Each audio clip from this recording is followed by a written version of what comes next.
ಪರಿಸರ ಬೆಳೆಸಿ ಉಳಿಸಿ, ಕಾಡು ಬೆಳೆಸಿ ನಾಡು ಉಳಿಸಿ ಎಂಬ ಮಾತುಗಳು ಕೇವಲ ಪುಸ್ತಕಕ್ಕೆ ಮಾತ್ರ ಸೀಮಿತವಾಗಿರುವಂಥ ಈ ಕಾಲಘಟ್ಟದಲ್ಲಿ ಇಂಥ ಅಭಿಪ್ರಾಯಗಳ ನಡುವೆ ಇಲ್ಲೊಬ್ಬ ದಂತವೈದ್ಯ ತನ್ನ 11 ಎಕರೆ ಜಮೀನನ್ನು ಅರಣ್ಯವಾಗಿ ಪರಿವರ್ತಿಸಿ ನಿಜವಾದ ಪರಿಸರ ಪ್ರೇಮವನ್ನು ಮೆರೆದಿದ್ದಾರೆ.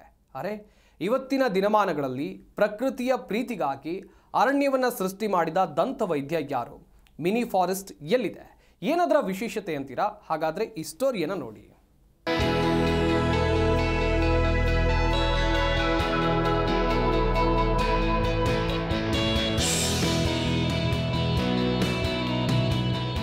ಜಮೀನನ್ನೇ ಅರಣ್ಯವಾಗಿ ಬದಲಾಯಿಸಿದ ಪರಿಸರ ಪ್ರೇಮಿ, ಪ್ರಕೃತಿಯ ಪ್ರೀತಿಗಾಗಿ ಫಾರೆಸ್ಟ್ ಸೃಷ್ಟಿ ಮಾಡಿದ ವ್ಯಕ್ತಿ, ಇಂದಿನ ಕಾಂಕ್ರೀಟ್ ಯುಗದಲ್ಲಿ ಸ್ವಂತ ಜಮೀನನ್ನ ಕಾಡಾಗಿ ಪರಿವರ್ತಿಸಿದ ವೈದ್ಯ, ಗದಗ ಜಿಲ್ಲೆಯಲ್ಲೊಬ್ಬ ಪರಿಸರ ಪ್ರೇಮಿ ದಂತವೈದ್ಯ. ಹೌದು, ಈ ಎಲ್ಲ ದೃಶ್ಯಾವಳಿಗಳು ಕಂಡು ಬಂದಿದ್ದು ಗದಗ ಜಿಲ್ಲೆ ಗಾವರವಾಡ ಹಾಗೂ ಹುಯಿಲಗೋಳದಲ್ಲಿ. ಗದಗ ನಗರದ ಹೆಸರಾಂತ ದಂತವೈದ್ಯ ಪ್ರದೀಪ್ ಉಗಲಾಟ ತನ್ನ 11 ಎಕರೆ ಫಲವತ್ತಾದ ಭೂಮಿಯನ್ನ ಮಿನಿ ಫಾರೆಸ್ಟ್ ಆಗಿ ಮಾರ್ಪಾಡು ಮಾಡಿದ್ದಾರೆ. ಕಾರಣ, ತಮ್ಮ ಸುತ್ತಮುತ್ತಲಿನ ವಾತಾವರಣ, ಪರಿಸರ ಹಾಗೂ ಕೆಲ ಅರಣ್ಯ ಪ್ರದೇಶಗಳು ಇವತ್ತು ಕಾಂಕ್ರೀಟ್ ಕಾಡುಗಳಾಗಿ ಬದಲಾಗ್ತಾ ಇವೆ. ಇಂತಹ ಸನ್ನಿವೇಶದಲ್ಲಿ ಪರಿಸರ ಪ್ರೇಮಿಯಾಗಿರುವ ಡಾಕ್ಟರ್ ಪ್ರದೀಪ್ 11 ಎಕರೆ ಕೃಷಿ ಜಮೀನನ್ನ ಅರಣ್ಯ ಪ್ರದೇಶವನ್ನಾಗಿ ಬೆಳೆಸಿ ಸೈ ಎನಿಸಿಕೊಂಡಿದ್ದಾರೆ. ಗದಗನಲ್ಲಿ ದಂತವೈದ್ಯನಾಗಿ ಕಾರ್ಯನಿರ್ವಹಿಸ್ತಾ ಇದ್ದೇನೆ. ಕಳೆದ 9 ವರ್ಷಗಳಿಂದ ನಾನು ಈ ನಮ್ಮ ಸ್ವಂತ ಜಮೀನನ್ನು ಅರಣ್ಯೀಕರಣವನ್ನಾಗಿ ಮಾಡಬೇಕಂತ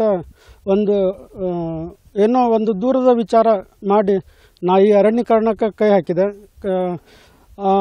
ಅವತ್ತಿಂದ ಮೊದಲು 4-5 ವರ್ಷ ನನಗೆ ಭರವಸೆ ಇಲ್ದಂಗೆ ಆಗಿತ್ತು. ನಂತರ ಗಿಡ ಬೆಳೀತಾ ನನಗೆ ಧೈರ್ಯ ಬಂತು. ಈಗ ಒಂದು ಲೆಕ್ಕಕ್ಕೆ ಇದು ಅರಣ್ಯೀಕರಣ ಪರಿವರ್ತನೆ ಆಗಿದೆ ಅಂತೇಳಿ ನಾನು ಅನ್ಕೊತೀನಿ. ಇಲ್ಲಿ ಸುಮಾರು 7 ಬಾರಿ ಇದು ಕಾಡ್ಗಿಚ್ಚಾಗಿದೆ. 7 ಸರ್ತಿ ಕಾಡ್ಗಿಚ್ಚಾದರೂ ಒಂದು ಸಲ ಕಾಡ್ಗಿಚ್ಚಾದಾಗಂತೂ ಪೂರ ಹೊಲನೇ ಸುಟ್ಟೋಗಿತ್ತು. ಏನಾಗ್ತತೋ ಏನೋ ಅಂತ ಅನ್ಕೊಂಡೆ. ಬಟ್ ಅಷ್ಟು ದೇವ್ರದ 16 ಲಕ್ಷ ರೂಪಾಯಿ ಹಣ ಖರ್ಚು ಮಾಡಿ ಮಾನವ ನಿರ್ಮಿತ ಮಿನಿ ಫಾರೆಸ್ಟ್ ನಿರ್ಮಿಸಿ ಎಲ್ಲರ ಗಮನ ಸೆಳೆದಿದ್ದಾರೆ. ನಮಗೆ ಸಮಾಜ ಏನು ಮಾಡಿದೆ ಎನ್ನುವುದಕ್ಕಿಂತ ಸಮಾಜಕ್ಕಾಗಿ, ಪರಿಸರಕ್ಕಾಗಿ ನಾವು ಏನು ಮಾಡಿದ್ವಿ ಅನ್ನೋದು ಮುಖ್ಯ.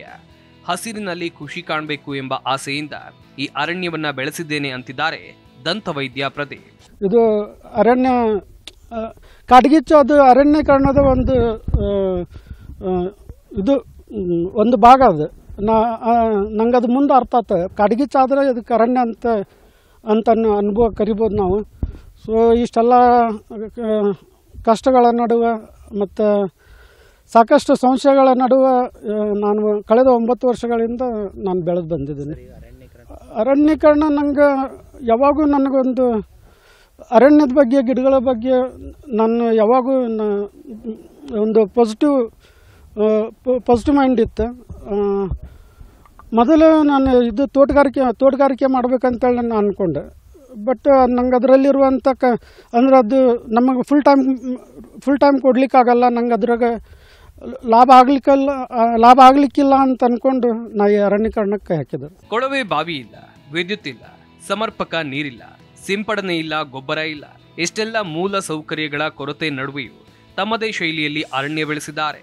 11 ಎಕರೆ ಜಮೀನಿನಲ್ಲಿ 7 ಎಕರೆಯಲ್ಲಿ ಸುಮಾರು 150 ವಿವಿಧ ಬಗೆಯ 15,000ಕ್ಕೂ ಹೆಚ್ಚು ಗಿಡ ಮರಗಳನ್ನು ಬೆಳೆಸಿದ್ದಾರೆ. ಅದರಲ್ಲೂ ಕರಿಜಾಲಿ, ಬೇವು, ಹೆಬ್ಬೇವು, ಬನ್ನಿ, ಮಹಾಗನಿ, ಬಿದಿರು, ಹುಣಿಸೆ, ಮಲೆನಾಡ ಹುಣಿಸೆ, ಪೇರಲೆ, ಸಾಗುವಾನಿ, ರೋಸ್ವುಡ್ ಮರಗಳಿವೆ. ಇನ್ನು ಸುಮಾರು 3 ಎಕರೆಯಲ್ಲಿ ಹುಲ್ಲುಗಾವಲು ಮಾರ್ಪಾಡು ಮಾಡಲಾಗಿದೆ. ಆಯುರ್ವೇದ ಗಿಡಮೂಲಿಕೆ ಸಸ್ಯಗಳು ಇಲ್ಲಿ ಕಂಡುಬರುತ್ತವೆ.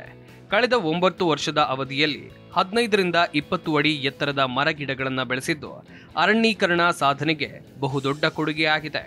ವಿವಿಧ ಜಾತಿಯ ಪ್ರಾಣಿ, ಪಕ್ಷಿಗಳು, ಸರೀಸೃಪಗಳು, ಸಣ್ಣ ಸಸ್ತನಿಗಳಿಗೆ ಇದು ತಾಣವಾಗಿದೆ.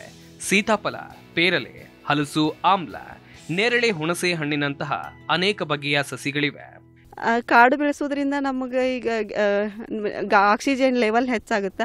ಆಮೇಲೆ ನೀರಿಂದು ಇದು ಕಡಿಮೆ, ಮಳೆ ಬರುತ್ತೆ. ಆಮೇಲೆ ಅನೇಕ ಪ್ರಾಣಿ ಪಕ್ಷಿಗಳಿಗೆ ಇಲ್ಲಿ ಇದು ಆಶ್ರಯ ತಾಣ ಆಗ್ತೈತಿ.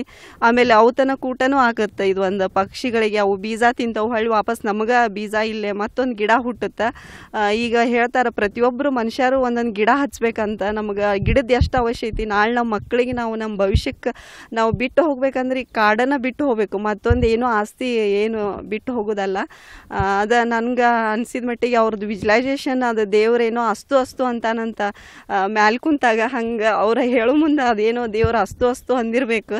ಅದ ಇವತ್ತಿಷ್ಟೆಲ್ಲ ನಾವು ಒಳ್ಳೆ ಸಸಿಗಳು. ಆಮೇಲೆ ಇಲ್ಲಿ ಅನೇಕ ಗಿಡಗಳದವು, ನಮಗೆ ಗೊತ್ತಿಲ್ಲಾರ್ದಂಥ ಹುಲ್ಲುಗಳಗನ ಔಷಧಿ ಗುಣ ಇರುವಂಥ ಹುಲ್ಲುಗಳದವು. ಆಮೇಲೆ ಗಂಧ, ಹೆಬ್ಬೇವು, ಕರಿಬೇವು, ಅನೇಕ ಮತ್ತು ನೆಲೆ ಅಂತಂದು ಅನೇಕ ಗಿಡಗಳದವು. ನಮಗೂ ಈಗೆಲ್ಲ ಜನ ಅನೇಕ ವೈದ್ಯರು ಬಂದು ಭೇಟಿ ಕೊಟ್ಟಾರ. ಆಮೇಲೆ ಇಂಡಸ್ಟ್ರಿಯಲ್ ಅವರು ಭೇಟಿ ಕೊಟ್ಟಾರ. ಆಮೇಲೆ ಆಯುರ್ವೇದಿಕ್ ವೈದ್ಯರು ಬಂದಾಗ ನಮಗೆ ಗೊತ್ತಾಯಿತು ಇವು ಎಲ್ಲ ಇದಕ್ಕೆ ಉಪಯೋಗ ಅದಾವು, ಇದಕ್ಕೆ ಉಪಯೋಗ ಇಲ್ಲ, ಔಷಧಿ ಗುಣಗಳದಾವು ಅನ್ನೋದು ಈಗ ಗೊತ್ತಾಗಂತೈತಿ. ಇವರ ಕಾರ್ಯಕ್ಕೆ ಪತ್ನಿ ಹಾಗೂ ಕುಟುಂಬದವರು ಸಹ ಜೊತೆಯಾಗಿದ್ದಾರೆ. ಮುಂದಿನ ಪೀಳಿಗೆಗೆ ಅನುಕೂಲ ಆಗಲಿ ಅಂತ ಪರಿಸರದ ಮೇಲಿನ ಕಾಳಜಿಯಿಂದ ಮಕ್ಕಳಿಗಿಂತ ಹೆಚ್ಚು ಕಾಳಜಿಯಿಂದ ಬೆಳೆಸಿದ್ದು ಖುಷಿ ತಂದಿದೆ ಅಂತಿದ್ದಾರೆ ಕುಟುಂಬಸ್ಥರು. ವೈದ್ಯ ಪ್ರದೀಪ್ ಉಗಲಾಟ್ ಬಾಲ್ಯದಿಂದಲೂ ಪ್ರಕೃತಿಗೆ ಹತ್ತಿರವಾಗಿದ್ದಾರೆ. ತಮ್ಮ ಶಾಲಾ ದಿನಗಳಲ್ಲಿ ಸಸಿಗಳನ್ನು ನೆಡೋದು ಮತ್ತು ಅವುಗಳ ಲಾಲನೆ ಪಾಲನೆ ಮಾಡ್ತಾ ಇದ್ದಾರೆ. ಇವತ್ತು ಅರಣ್ಯ ಬೃಹದಾಕಾರವಾಗಿ ಬೆಳೆದು ಸುತ್ತಮುತ್ತಲಿನ ಜನರನ್ನ ಆಕರ್ಷಿಸ್ತಾ ಇದೆ. ಡಾಕ್ಟರ್ ಉಗಲಾಟ್ ಅವರು ನಿರ್ಮಿಸಿದ ಈ ಕಿರು ಅರಣ್ಯ ಜೀವ ವೈವಿಧ್ಯತೆಯ ಶ್ರೀಮಂತಿಕೆಯಿಂದ ಕೂಡಿದೆ.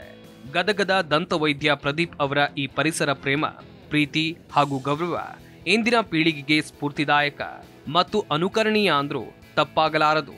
ಕ್ಯಾಮರಾಮನ್ ವಿಜಯ್ ಕಾಗನೂರ ಮಠ ಜೊತೆ ಫಾರೂಕ್ ಮಕಾಂದಾರ, ಜಿ ಕನ್ನಡ ನ್ಯೂಸ್, ಗದಗ.